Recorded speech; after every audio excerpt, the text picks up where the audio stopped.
Hello YouTube world, my name is Nicholas Montez and you're watching my YouTube channel, Nicholas Montez. Welcome back to another YouTube channel, everybody. I'm so excited to have y'all back here together again. And in today's video, we're going to be discussing the ranking of all 8 Disney Plus MCU Disney Plus series, including I Am Groot, because I Am Groot got released on Disney Plus yesterday. With that said, let's go ahead and get started with my ranking.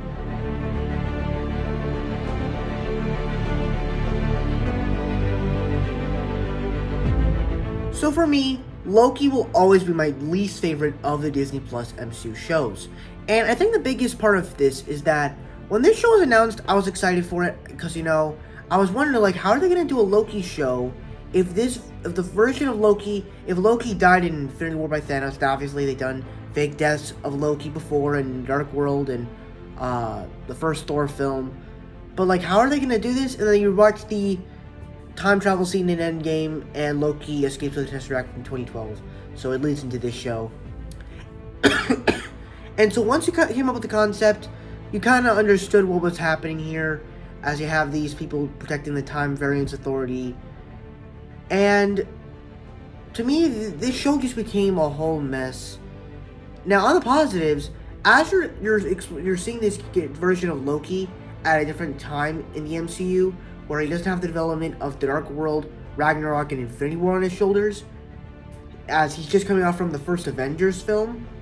It's actually quite interesting, as we get to learn about what makes him tick and all that stuff. So I thought that was really interesting, and you kind of felt a little bit of a little emotional for his character. So I actually liked this version of Loki.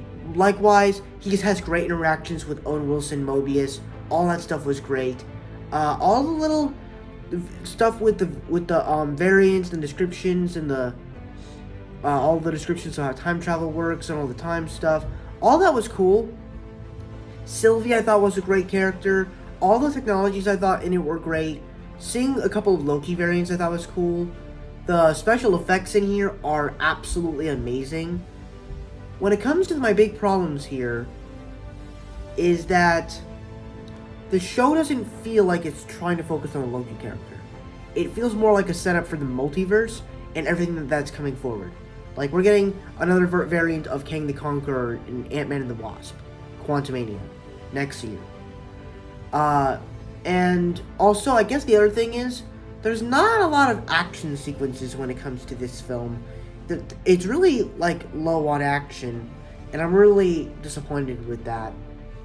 And I know not every Marvel project needs to be big and expensive with projects with action sequences, but hey, that's what gets me entertained from Marvel. But overall, it's enjoyable, but I cannot say this is one of my favorites.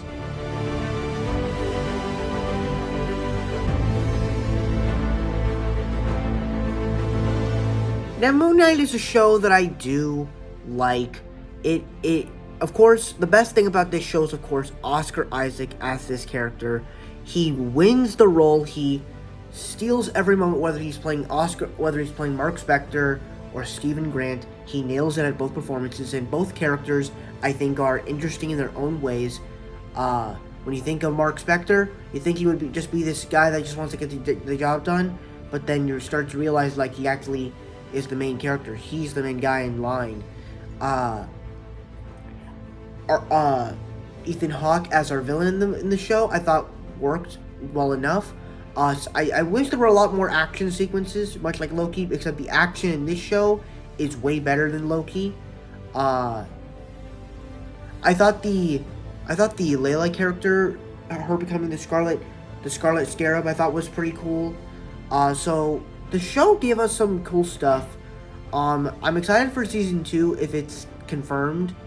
My biggest flaw with the show is that it tried to balance so much, and that it just came to a rushed finale, and I don't feel like it made itself worth it in the end. But overall, I would still say it's a good show. Would I rewatch the entire series again? Probably not. I don't know. But I did like it though.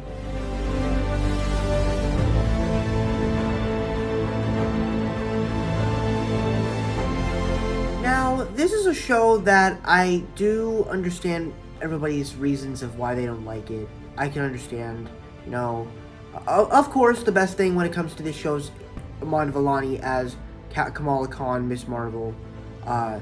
Even before she becomes Miss Marvel, she is so likable. She fits as this teenage superhero, and she really is just so likable. She literally acts like herself, and it actually works. It's kind of like what they did with The Rock, where in almost every movie The Rock acts like himself, and in this movie, Wandavision steals the show by acting like herself, and she's perfect casting for one of the best characters.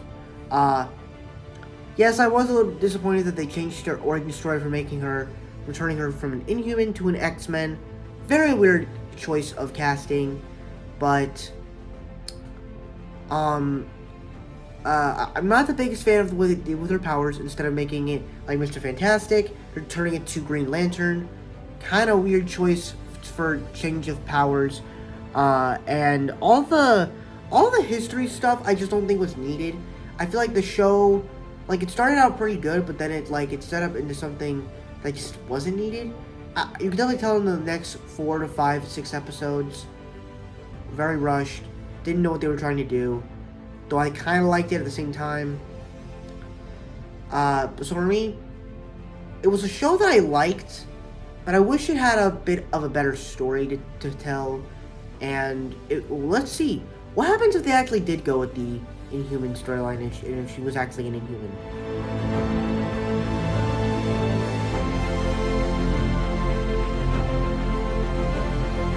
Now, for some reason, this is one of the shows that tends to be hated on a lot, and I don't understand where it's coming from.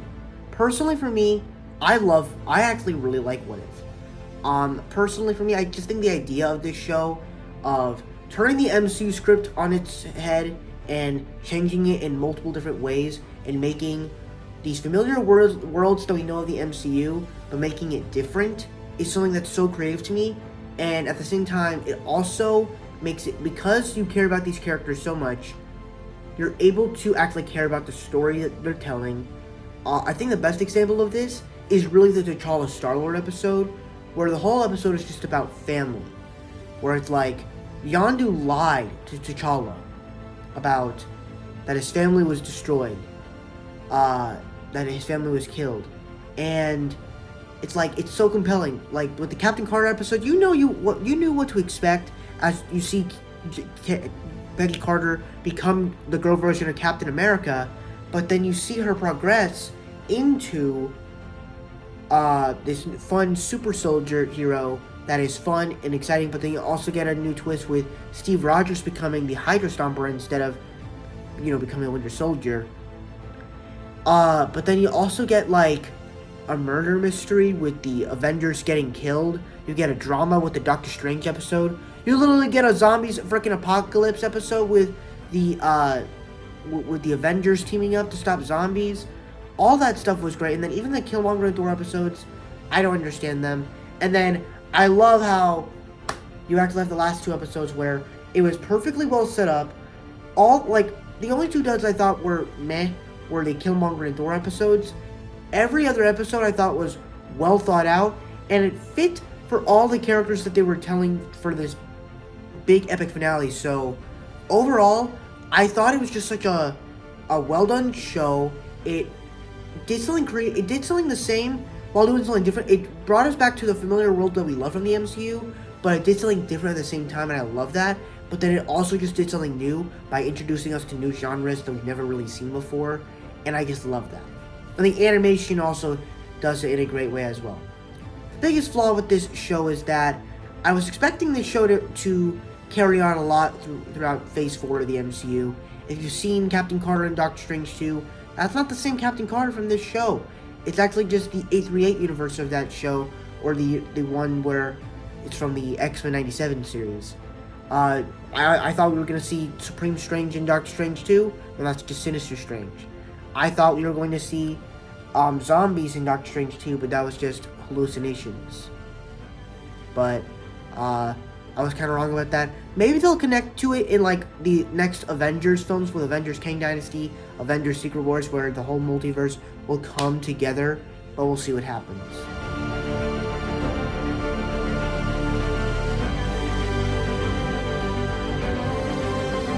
Alright, so now this is another show that a lot of people tend to be negative on for some reason, and I just wanted to see where people are coming from. This show is really, really good. Personally, I just think that the concept of taking these two characters who have been through so much is such an amazing idea, and just thinking about it, of doing this idea with these characters, of doing these stories with these characters, is just awesome. Like seeing Bucky make amends and after what he did as the Winter Soldier, it's awesome. Him using the book that Steve did when he came out of the ice. But then you also got the arc with Sam, where he's becoming the next Captain America, and how would that affect him as a black man? And I think that's really interesting. Likewise, I think John Walker was a great character for this show, as he is a character that basically is like that bully of Captain America that should have gotten the super soldier serum, because he's just there to get the job done. He doesn't care about people. He's just the perfect soldier. He's not a good man, as he kills someone with the freaking Captain America shield. To be clear, I'm excited to see what they're gonna do with John Walker in the future. I personally thought he was one of the best written characters, and you actually kind of cared about him in the way he was written. And I hope that they actually do him justice in the near future, and probably in the Thunderbolts or something. Sharon Carter, let's be honest, I thought her character was kind of weird. The Power Broker stuff, I guess it wasn't as interesting because it was obvious as to you knew who it was, so that was kind of weird. But I did like her character a little bit. She was pretty badass. Walking Torres was pretty cool. I'm excited to probably see him as the new Falcon. All the action sequences in this show are amazing. Seeing Baron Zemo again, kind of cool. Hopefully we get to see him in Thunderbolts movie. And then the Flag Smashers and Carly Morgenthau, I liked them in episode 4, but after that they just kind of dimmed down, and their plot was just kind of weird at times. So there were some things I did like about it, and of course, Sam Wilson's Captain America suit is of course clean and one of the best suits of the entire MCU of Phase 4 suits.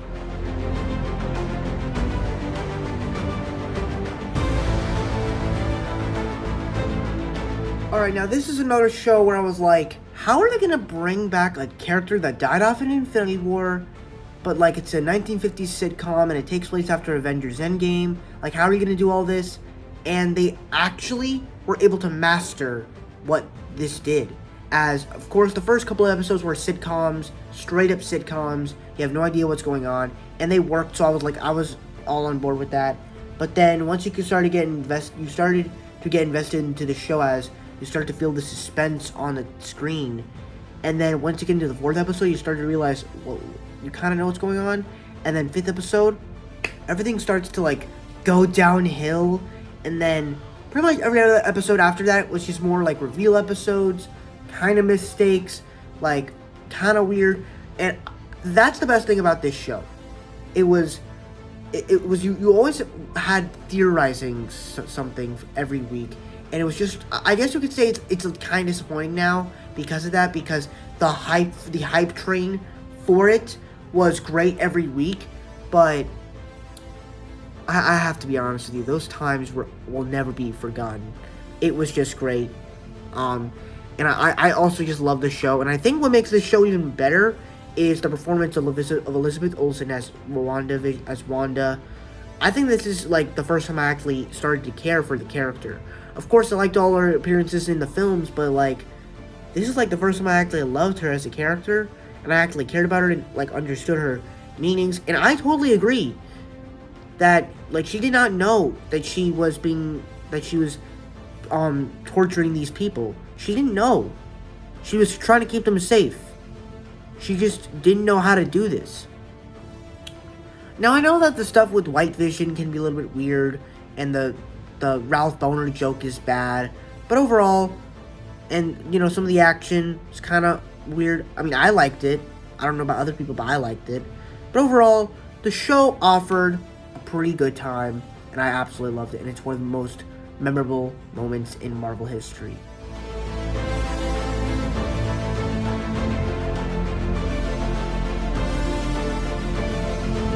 Now for me, what makes this show work so well is that it's different from all the other shows, as it's not really a story. We just see Groot coming out of the pot at the end of Guardians 1 and coming into the baby Groot that he is coming to be in Guardians of the Galaxy Volume 2. And I think that it's just well explored throughout all of these little episodes. And all the episodes I thought were adorable. They found all these clever ways to make them cute. Whether it's Groot killing a little civilization, Groot dancing with himself in space, a water version of himself. There was like all these little cool moments. All the shorts were awesome. They were all lighthearted. They were just adorable. So I absolutely loved I Am Groot. And I cannot wait for the next 5 episodes for Season 2.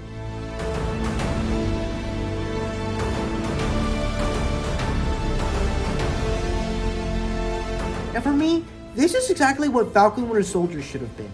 Where you take these two great lead characters with Haley Steinfeld as Kate Bishop and Jeremy Renner as Clint Barton. You take these two characters that are likable and they're fun, and it just turns this into the show that is just fun. Where obviously it's more street level, the stakes are a little bit lower, and while they are doing a smaller story, they're doing sort of like the... Obviously, I like the stuff they did with Clint and stuff. It does feel familiar at times with certain other characters, but it's original because you care about the relationship between Kate and Clint, and I love it as they're finally becoming a team. And likewise, you just get some of the best action sequences in the entire MCU. Maybe since this is like I'm saying, this is what Falcon Winter Soldier should have been, except more if it was street level. And like all the cool arrow action, and you this is like the show where you actually get to see like the true trick arrows action. And so I loved this show. I think another thing I loved is that while it is street level, it's also an example of while it is small, it is a smaller show, has smaller stakes. You could still set up a lot of big stuff that is smaller. So you're setting up the Echo show. You might be setting up the Thunderbolts, since we don't know when we're seeing the Yelena again. Probably setting up the Daredevil show, since Echo's probably going to be where she's probably going to kill Kingpin, and Kingpin's probably going to lead into the Daredevil series. Oh, and also I like the Echo character. I also like the way they actually incorporated the Yelena character into this show.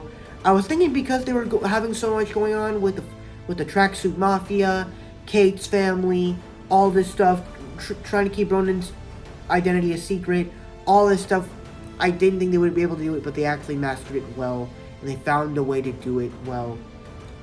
And then I think the other thing that really worked about this show is just the Christmas vibe. The Christmas vibe is what made this show amazing. The fact that the last episode came out pretty much the 2 days before Christmas Eve was just amazing. So I absolutely loved Hawkeye. I can't wait to see Kate Bishop and Clint Barton again as these characters. So for me, I loved Hawkeye. One of my favorite Disney Plus shows. I can't praise it enough. So that's my ranking of all the Disney Plus MCU shows. Thank you guys so much for watching. I hope you enjoyed. Don't forget to like, comment, and subscribe. All my social media stuff is in the About section over there. And I'll see you guys in the next video. Bye-bye.